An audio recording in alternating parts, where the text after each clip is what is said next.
Dom, what's more memorable? Premiership win or your wedding?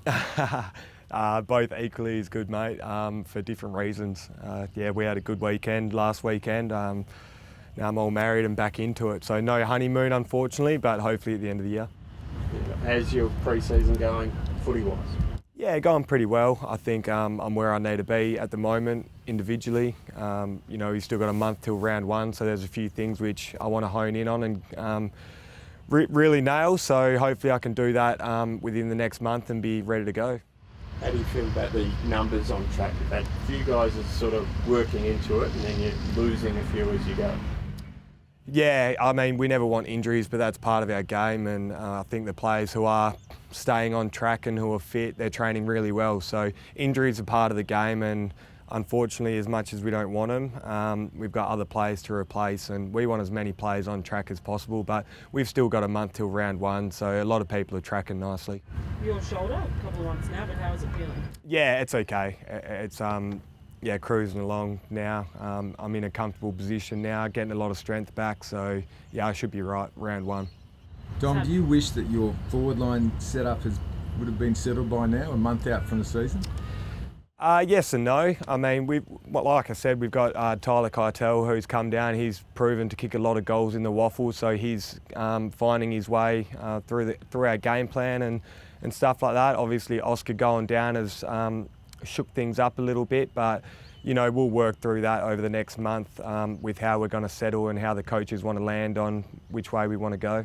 What about Jack? Are you a bit disappointed that he hasn't shown his hand yet and what he's going to do? Because I mean, you got Barras maybe going forward, all these things experimenting, but it's all just waiting around on what Jack's going to do.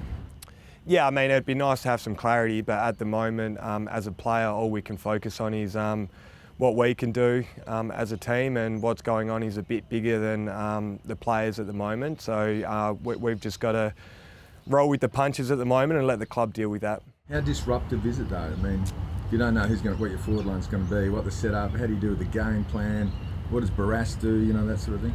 Yeah, Jack's obviously very hard to replace. I think every team in the competition would struggle to replace a Jack Darling.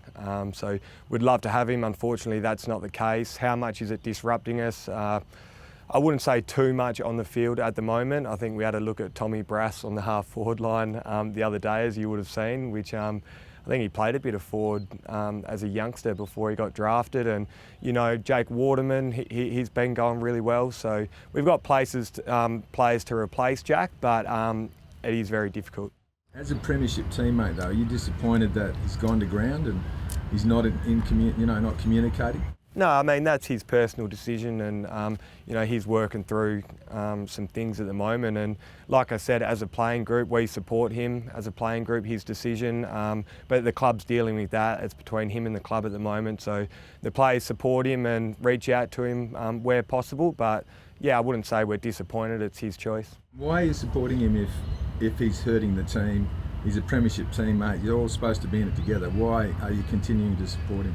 I mean, it's his decision, right? Everybody's got a decision whether they want to get the vaccine or not, and he's decided not to. So I don't think that we can be disappointed in that. We support him and what he wants to do, but it's hard to support his decision, but we support him as an individual. Dom, mentally, is the playing group preparing for life without Jack? Is that what you're doing at the moment? Not necessarily. I mean, we're in the middle of pre-season at the moment, and we're trialling in different things like we always do. It's not necessarily preparing for life without Jack, but to some extent, it's going to get to that point if that comes to it. Tom Barras looked like in the game on Friday. Looks like he has a real presence when he goes forward. I know it's a work in progress, and it means you've got to find someone else to pay back. But what did you make of that? And also, what do you make of what you do at the other end if he goes forward? Yeah, it's a tough one because I'm a midfielder. I don't delve into those two areas too often. But yeah, look, I think Tommy played as a forward as a youngster growing up, and I don't know if that's where he'll land in the forward line now or not. I think that was just a bit of a trial run. But we've got good stocks down back at the moment with Gov and Bung and that holding that end of the ground up. And yeah, as much as that's TB's preferred position, I think he he quite enjoyed having a run forward the other day. So yeah, he looks good up forward. But you know, Jakey Waterman, Tyler Keitel, we've got these sorts of blokes who are stepping up now, and hopefully Aussie can get out of his moon boot this week and push forward from there. So the original plan was Oscar in a moon boot for 3 weeks. Is they feeling like he's maybe a bit ahead of schedule? I'm not sure about ahead of schedule, but yeah, he seems to be moving around a lot better now. Tyler Keitel, what have you made of him when he's been down to training? Yeah, he's been good. He's just trying to learn all the game plan and stuff at the moment, but we know that he's kicked a lot of goals in the waffle, so he's proven that he can find the big sticks. So whether he can fit into our system or not, we're yet to tell, but yeah, no, he looks real good around the club and the boys love him. Have you had a summer where the numbers have been this thin on the ground before you've even played a game against another club? Sorry, what's that, mate? I'm told you've got fewer than 30 available for Friday night against Freo. Have you had another summer where the numbers have been this thin on the ground this early? I'm not sure if we have or not, but yeah, I mean, we've still got a month till round 1, so you know, just because we have maybe 30 players available, that's not a reflection of how we're going to be round 1. I think a lot of blokes are going to come back within that month, and hopefully we're fit enough to put them on the park and play. But you know, this just gives great opportunity for our younger players to step up and play a role. You know, we've had a lot of first years who have done the whole of pre-season, and they look really good. So it's exciting in a way to give these young blokes an opportunity because they've had great pre-seasons. On Sammy Seaton and Greg Clark, how are they going with their injuries? Yeah, Clark is obviously, he's a bit flat at his shoulder. I don't know what the go is with it. I think they were working through the finer details yesterday about what the go is, but AC joints aren't fun. I had mine operated on last year, so yeah, unfortunately for him, because he's been one of our standout performers out of the young players this year. He looks like he could have stepped straight into the midfield, but I'm not sure what his recovery time is and what's going to happen there. I couldn't tell you, but yeah, disappointed for him. And Sammy Seaton, I think it was a bit better than first expected. So, you know, we saw him jogging laps in that yesterday, so hopefully he's okay. How disappointing is it for, you know, as a teammate to see Greg go through that, missing a couple of drives, finally getting a chance, and now could have debuted round 1, but that's not looking like it. Yeah, maybe that won't be the case now with what happened, but it's a long year. You know, he's got a full pre-season under his belt. He's 24 years old. He's very mature, so I'm sure he'll handle it well, and he'll be back before we know it. Dom, has the club said anything to you about sup lists and extra players and when COVID strikes heavy in Western Australia? No, we haven't been briefed on any of that. Obviously, we've got more of these players coming in and training with us, which is great. Gives them a great opportunity and tries to add some depth for us. But yeah, we haven't been briefed on the finer details of how that's going to work. Do you feel like the Eastern States clubs have an advantage because most of them had COVID already and there's been none here? So you maybe hit harder?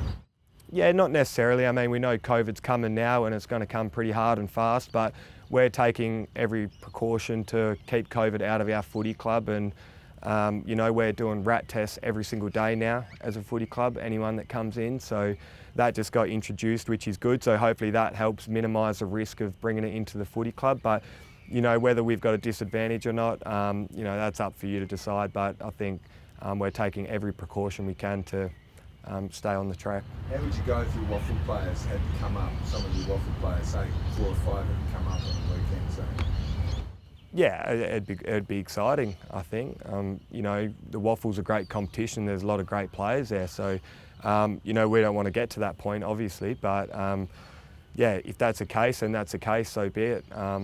Yeah, it is what it is. If there is no Jack and Oscar when he comes back to play as a genuine second forward, probably opens the door for Bailey Williams to be Nick's support in the ruck. What's it like being in midfield at ground level to Bailey, and how have you tracked his development? Yeah, it's been good. I think this pre-season he's taken a massive step forward. So, you know, he's a big body. He can take a big mark, and you know, he can jump and run as well. He's fit. So he's had a great pre-season, and if that was him that's going to support Nick in the ruck, I think he'll do a great job of it because he's also a natural forward as well. So it'd work well. What about Jake Waterman? How do you see his year going? Yeah, good. Once again, he's had a solid pre-season. I think he kicked 4 or 5 in our intra-club the other day. It'll be good to see how he goes this week in our practice match. But yeah, no, he's been good. I think taking another step forward with Oscar being out and JD being out. He's taken more of a role down there, and he's thrived really, I think. What do you make of the fact, I know social media is a bit of a weird place, but people writing you off and saying it could be the worst season since 2010. What do you make of that? Oh yeah, I haven't personally seen any of that, but you know, everyone's entitled to their opinion, and this time of the year, this is when experts start coming out and making their predictions of where we're going to finish and all of this. They're all entitled to their opinion. Internally, we're aiming for finals, and we know that we're capable of doing that if we play our best footy. But you know, we've got a few things that we want to keep working on before round 1. But yeah, it's social media stuff. That's all sort of superficial to us. As long as we know what we're doing inside the walls of the club, then that's the main thing. Touching on social media quickly though, I know the club released a statement. Do you have a message for people who take to social media to hit out at players that we've seen recently with Liam Ryan? Yeah, we saw the Liam Ryan thing happen, and it's disgusting really. Like, there's no other way of saying it. It's unacceptable, and yeah, it's disgusting to see. And Liam had the day off yesterday to be with his family, and you know, this stuff continues to happen. It's just not good enough. You know, for him and his family to go through that yet again, and you know, for it to continually happen to players not only in the AFL but across the wider community, it's disgusting.